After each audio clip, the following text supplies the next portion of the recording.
I'm Cecen McNeil, writer, filmmaker. Welcome back to my vlog. So, just heads up, I'll try and post every single Monday from now on. Oof. I know I've not been very consistent, but I'm planning on doing that. So look out for my videos every Monday coming your way. So yeah, today's topic is traveling as a Black African. So, disclaimer, I know not all Black Africans have the same experience. We're not a monolith and we each have different experiences, especially while traveling. But I'm speaking from personal experience as a Black, upper middle class African woman. So anyway, most of the times, first of all, I'm the kind of person who notices just little insignificant things, like with the way racism is today. Corporations, like big corporations, can't be overtly racist, or they can't show pure racism because it'll come back to haunt them. So I see it as minute, just under the way type of racism. I'll give you an example. So recently, so it's end of 2018, December, almost Christmas time, I decided to travel from the US back to South Africa to spend the holiday with my family. And so I booked British Airlines, and the flight was going from LA to London to South Africa. So I arrived at the airport, had everything ready, and I was about to check in, and guess what? They didn't let me on the flight. They did not let me on the flight. They said, where's your visa to London? And I'm like, where's your UK visa? And I'm like, I'm not going to the UK, I'm going to South Africa. I have my South African visa, I'm going. And they would not let me. They were like, you need to have a transit visa if you're gonna travel via the UK. Meanwhile, a lot of Americans, Asians, Indians, a bunch of other people were just going through, and I'm like, how unfair is this? I was like, no one said anything, and then why should I be discriminated against because I'm Nigerian, traveling with a Nigerian passport? And honestly, they did not let me on the flight, and they said they're going to refund me, and I ended up losing 60% of the money I paid. So I ended up having to book a new flight to South Africa, and it hurt because the stupid thing is that you can't even leave an airport. Like, if you've ever traveled to another country, you cannot leave the airport unless you have the valid visa. You cannot even pass through customs. So what did they expect? How, even if I was trying to escape into London, how was I going to get out of the airport? It hurt like hell, and it's not the first time things like that is happening to me. I remember another experience when I was going to Greece. So I lived in South Africa at the time, and so I went to the Greece embassy in South Africa. I got there, did everything, and then they wouldn't take my passport. They told me their embassy does not recognize my passport. And I'm like, what do you mean? So if you don't know, all West Africans, we now have the same passport. I should have brought it. It's called ECOWAS passport. So that as a West African traveling to another West African country, you don't need a visa. Before you did. So this new passport it's like, 15 years old. And so, but Greece told me they only recognize the old Nigerian passport that doesn't exist.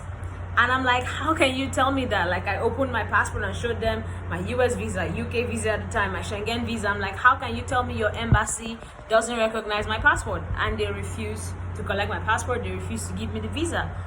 Oh my God. So I was in university at the time, and I was doing a study abroad type of thing where we're doing a Euro trip. And so I was panicking and upset that, oh my God, I'm going to miss, this adventure, even though I'd already paid for it. So what I did was I decided to go through the French embassy, since we're going from Greece to Italy to Germany to London and then to France to fly out. So I decided, okay, let me go through the French embassy. So everything went normally. They collected my passport. Then 2 days later, I get a call, and I was summoned to their high embassy. So I arrived there, and then the guy is like, he said, why are you coming to France when your first point of entry is Greece? So I explained to him that, okay, they won't take my passport, blah, blah. He's like, this irritating French guy with a thick French accent. I don't care. It's not my fault. And I'm like, yeah, it's not my fault too, but I need to make this trip. And this guy was so rude to me. He actually flung my passport at me and told me to get out. Oh man. the black African in me got up and I swore at him. I'm like, who the hell do you think you are? You did not talk to me like that. Are you kidding me? Are you stupid? Don't talk to me like that. Oh man, I went completely ballistic on this guy. He did not expect it because I'm sure he's used to more passive Africans who don't know how to speak up from themselves. And I'm like, are you kidding me? How can you throw my passport at me? Like, it's an embassy. There are a lot of people there from other countries. No one is throwing their passport, and you think you can treat me that way? So nah, like we went on a shouting match until his boss from inside came. I was like, whoa, what's going on? And I'm like, he can't talk to me like that. And he's like speaking to my friend, and I'm like, speak English. And so she called me to her office, and at least, long story short, I got settled and they took my passport. Okay, they're gonna give me the visa. They said 7 to 10 days. But then 7 to 10 days passed and I still wasn't getting the visa, so I had to go back and do some investigation. And then the lady just confided in me that, hey, you know what, that's 7 to 10 days is for South African citizens and you're Nigerian, so your wait time is 21 to 30 days. Oh God. Let me tell you guys, it kind of hurts. And then I wrote a vlog about this, a blog, what it be.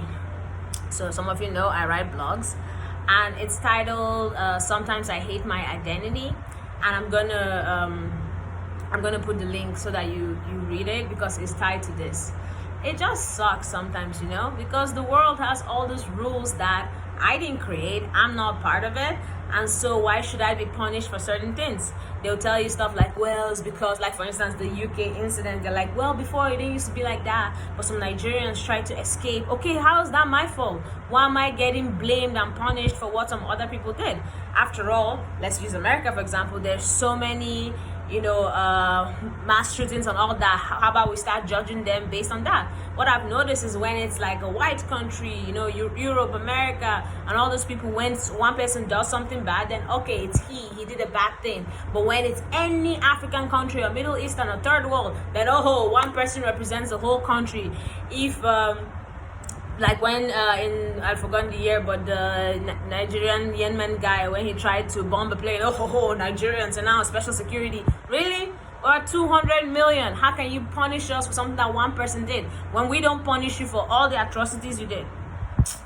Whew, Lord, you know, it's crazy. Like, I know this, and please read the blog. It goes into more details about that. I remember also in that European trip, traveling into Italy. So this one I came by boat. So if you've ever traveled on a ship, it's actually a ship. If you ever travel on a ship, it's the same process like with entering an airplane. They check you, they do all this, you know, they check your baggage. It's like very, very rigorous.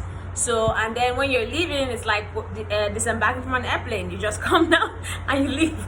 So, but I remember I was like the only black person, to be honest. I was the only in Europe, especially in that part of Europe, there are not many black people. So I stood out like a sore thumb.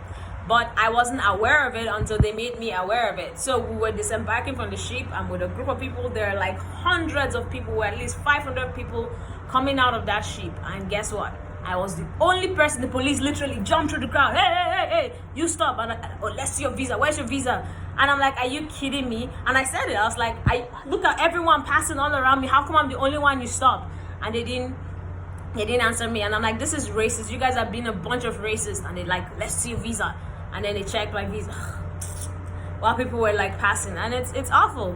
When I arrived at Germany, I was one of the few that they selected. They were like, oh, it's a random search. But of course, I was among the random search, and man, the way they searched me, like literally at the time, the lady like had my hand and she was doing this to my skin, like, and I was just looking at her like, what, you think I put something in my own skin? Like, come on, man, it's so unfair. People were passing other people, other white people, and well, I was singled out. So a lot of my experience has not been, well, I said a good number of it has been positive, but I have a lot of negative experiences too. And see, I enjoy traveling. I want to see the world. It's my goal to go to every single country on earth before I die. Please, Lord, let me not die soon. Anyway, so that's my goal. But then the hassle, the immigration process, oh my gosh, embassies, visas, it is exhausting. Like, it dampens your spirit and makes you not want to even leave or go anywhere, and it's simply unfair. Like countries like the US and Canada and Japan, they can go to, literally Japanese people can go to, I think, 191 countries without a visa. By the way, there's 195 countries. So US can go to 179, Canada can go to 81. Like, it's ridiculous. But then yet those countries they can go to without a visa, you can't go to their countries without visas. They will check you like a condemned criminal, especially when you're from a country like mine, Nigeria. And oh my god, it's so unfair. So I don't know who came up with these rules, but I don't subscribe to it. I'm putting this video out there so that at least anyone of power that sees this can understand the mindset, the pain that we Africans go through, like black people we go through during security checkpoints. We go through, it's just unfair. Like, we're human beings too. We desire and crave the very same things you do. We want to travel, we want to see the world, we want to have those experiences. But when you make it such a pain in the ass, which I think at the end of the day, in my opinion, that's probably why they do it that way, so you don't come to their country, or so that when you come you're so uncomfortable you can't wait to leave, and well, good luck, because I'm still gonna travel no matter what you do to me, so you can't stop that. But yeah, it's just wrong, and it's one of the injustices of the world that no one is talking about. Like, we talk about the big things, but this kind of racism is under the category of, oh no, these are just our rules, oh this is just what we do. But no, it's racist and it's wrong, it's discriminatory, and we need to stop it. Okay, so that's my message for today. Make things easier. We're people too. We want to travel and have fun. Okay? We're not coming to do bad things. Don't just assume that we're all bad people. There's plenty. There are a billion Africans, so we can't all be bad. We can't all, in fact, the majority of us are good people. So behave yourself and treat us like the human beings that we are. Okay? Alright guys, see you next time in my next vlog. Thank you for sticking with me, and don't forget to like and subscribe and leave a comment below. Thank you.